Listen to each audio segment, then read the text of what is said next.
One word to describe the atheism delusion would be challenges. Let me explain. A reader might expect this book to be the counterpoint to Richard Dawkins' bestseller, The God Delusion, a sort of tit for tat. Dawkins argued that belief in God is a delusion, and he justified the use of the word, saying, Penguin English Dictionary defines a delusion as a false belief or impression. The dictionary supplied with Microsoft Word defines a delusion as a persistent false belief held in the face of strong contradictory evidence, especially as a symptom of psychiatric disorder. The first part captures a religious faith perfectly. As to whether it is a symptom of psychiatric disorder, I am inclined to follow Robert M. Pirsig, author of Zen and the Art of Motorcycle Maintenance, when he said, "When one person suffers from a delusion, it is called insanity. When many people suffer from a delusion, it is called religion." If this book works as I intend, religious readers who open it will be atheists when they put it down. So we come to our first challenge: how to prove which is truly delusional, belief in God or disbelief in God. Dawkins brings a lifetime's worth of scientific evidence and reason to make his case. We have come to expect the counter-argument, the God argument, to be framed with biblical passages and imagery lacking in any coherent proof, Ken Ham style.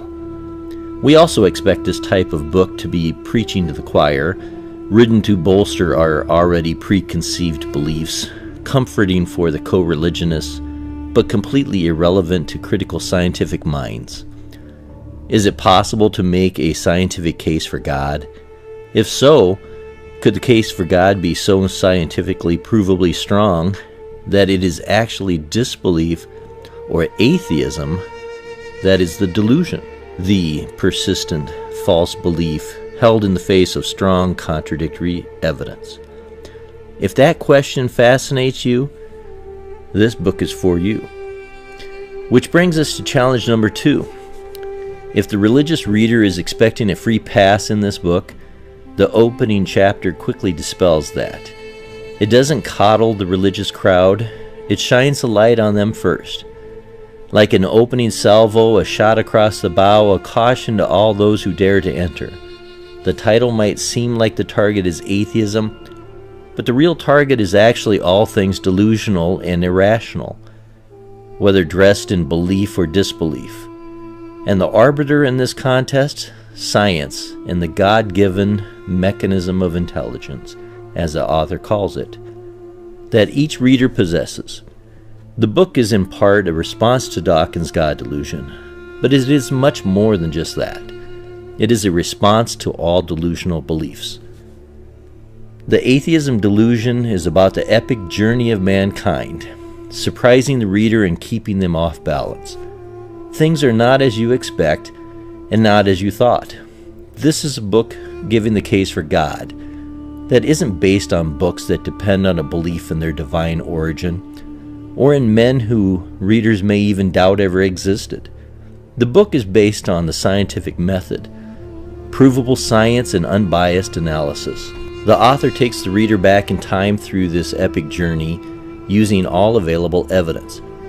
From the recent discovery of a universe expanding at an accelerating rate, to string theory and multiple universes, dark matter and energy, quantum mechanics, and Einstein's spooky action at a distance criticism of it, Galileo and Copernicus, and back and back and back further. He takes us through biblical, Quranic, and Sumerian texts and combines them with anthropology to identify the historical Adam. And he doesn't stop there. He takes us back through evolution to the first replicator.